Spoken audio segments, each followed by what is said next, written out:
Memang tuan-tuan, bapa mereka tak ustaz, bapa mereka bukan ulama, tapi bapa mereka telah menghantar anak-anak mereka ke tempat-tempat ulama ini belajar. Sebab itulah mereka menjadi ulama. Yang kita dah tak hantar anak pergi tempat mengaji. Ada separuh mak ayah anak nak mengaji pun dia tak bagi. Ada. Dia tak suka anak dia mengaji. Pasal dia kata, kau jangan mengaji lebih-lebih sangat, jangan warak-warak sangat. Dia boleh pesan anak-anak macam tu. Bila dia tengok anak pedekat-pedekat kecil ni, pedekat kecil-kecil yang begini, kalau dia sembahyang, kita suka tu. Macam mana jahat pun, macam mana mak ayah dia tak kuat agama, macam mana mak ayah dia tak berpegang dengan agama, pergi sekolah agama tak pakai tudung, nampak rambut merah, tapi hantar juga anak pergi sekolah agama. Nampak tak?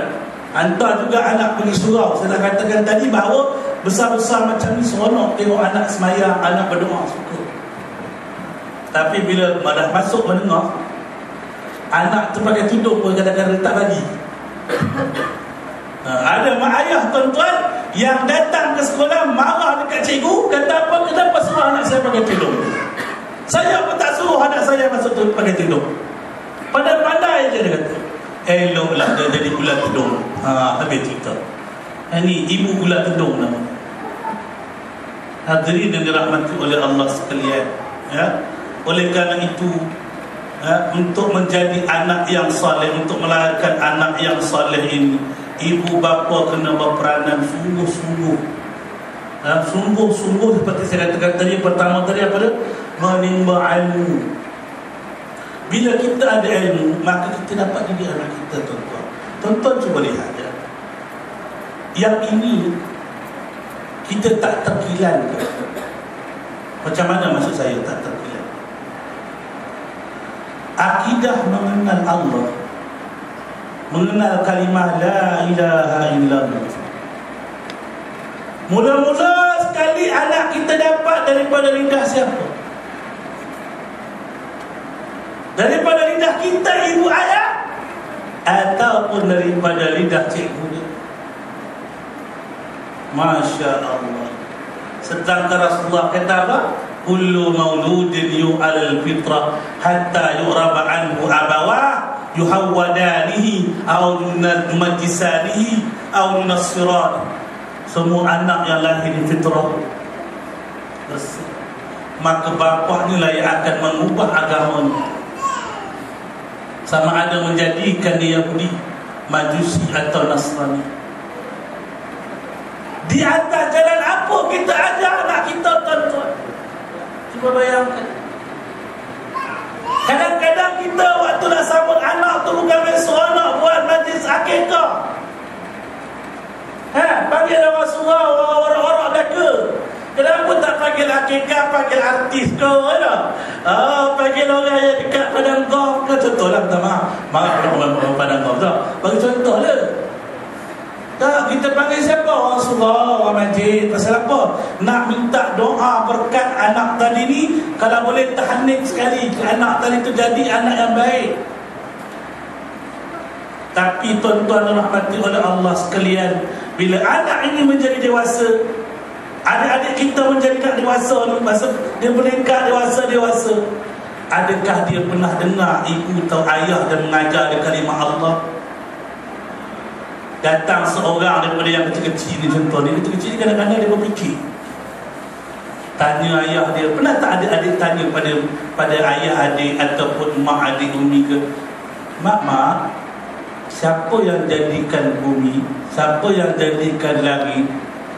Mak pun jawab, siapa? Siapa yang jadikan langit dan bumi? Allah. Mak pun jawab, Allah. Lepas tu dia pandai, budak dengan dia pandai sikit. Kecil, siapa yang jadikan Allah? Wah, ada bertukar. Tak ada benda lain nak tanya. Dia tengok. Sebab apa? Sebab mak kurang ilmu nak jawab soalan anak tadi. Kenapa? Jadi anak tadi tu sampai bila dia tak dapat jawapan tu. Dari situ tu akidah yang mula-mula. Kerana itulah adik-adik ya, yang dirahmati oleh Allah sekalian, kita kena mendapat pengajaran yang pertama, akidah daripada ayah dan ibu kita. Bagaimana untuk mendapat ini tuan-tuan, melainkan dalam majlis-majlis ilmu. Tuan-tuan datang majlis ilmu bawa anak. Anak-anak ini dia dengar walaupun dia tak faham sekarang ini. Kalau selalu dia dengar, lama-lama ilmu itu akan masuk dalam hati yang ada sekarang. Bukan semua dia faham apa kita katakan, tapi hari-hari dia dengar. Dia dengar Allah menciptakan, Allah berkuasa, Allah hebat, Allah hebat. Tertanam dalam jiwa yang Allah hebat. Tapi kalau besar-besar ni kita bawa bagaimana? Pasar malam ada apa? Saya zaman saya dulu kecil-kecil apa dah? Raja Lelong. Tu dia zaman tu. Pilih pasar malam dia Raja Lelong. Pasar malam dia Raja Lelong. Tertanam dalam hati dia Raja Lelong. Itu bila dalam sos semua benda dia lelong. Habis. Pasal apa? Pasal dah tertanam itu. Kita tengok. Tambah pula hari ini kalau kita tengok budak-budak yang tertanam daripada kecil apa dah tuan-tuan? Ayam semua. Yang tertanam daripada kecil lagi kartun. Betul tak saya cakap? Umur 5 tahun pun pada buka televisyen kartun siaran apa dah hafal.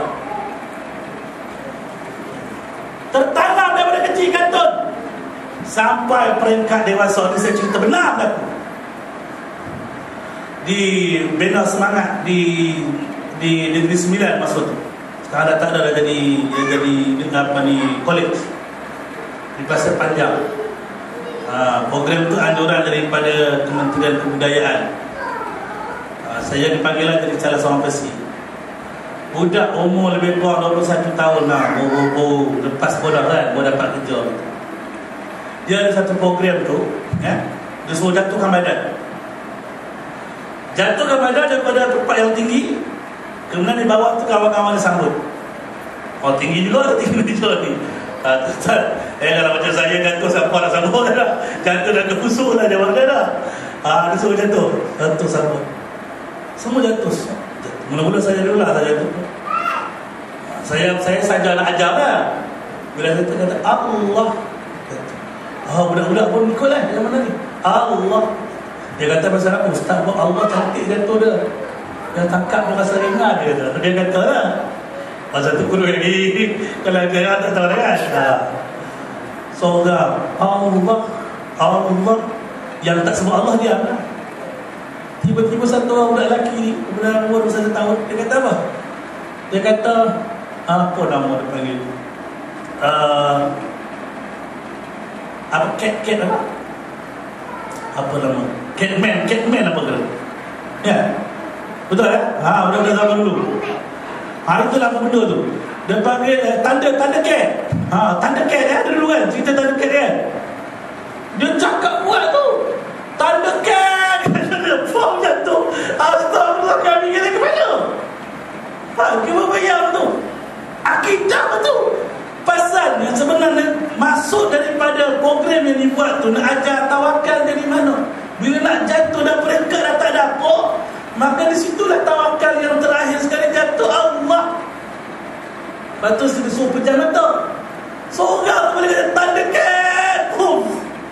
Kawan dia semua tergelak kat situ. Ya Allah, saya kata tenang. Tidak. Saya nak cerita tadi akidah tu terbangun daripada mana? Tak heran di depan kita ni anak-anak ni, bila dia diajar dengan Naruto, diajar dengan Ultraman, Superman, segala man, Spiderman, keluar man, cicak man, semua yang pakai spender kat luar belaka. Tak? Semua man-man ni semua, nanti bila dah besar, maka dia akan bertawakallah kepada orang tersebut. Kalau dulu punya bentuk kekufuran yang datang daripada Hindu, yang lekat kepada kita semua, apa dia? Tawakal dia pakai apa? Pakai tangkal. Betul? Ikat dekat perut, ikat dekat leher, ikat dekat kepala kan? Itu pasal apa? Pasal zaman dahulu diajarkan tawakal dengan itu.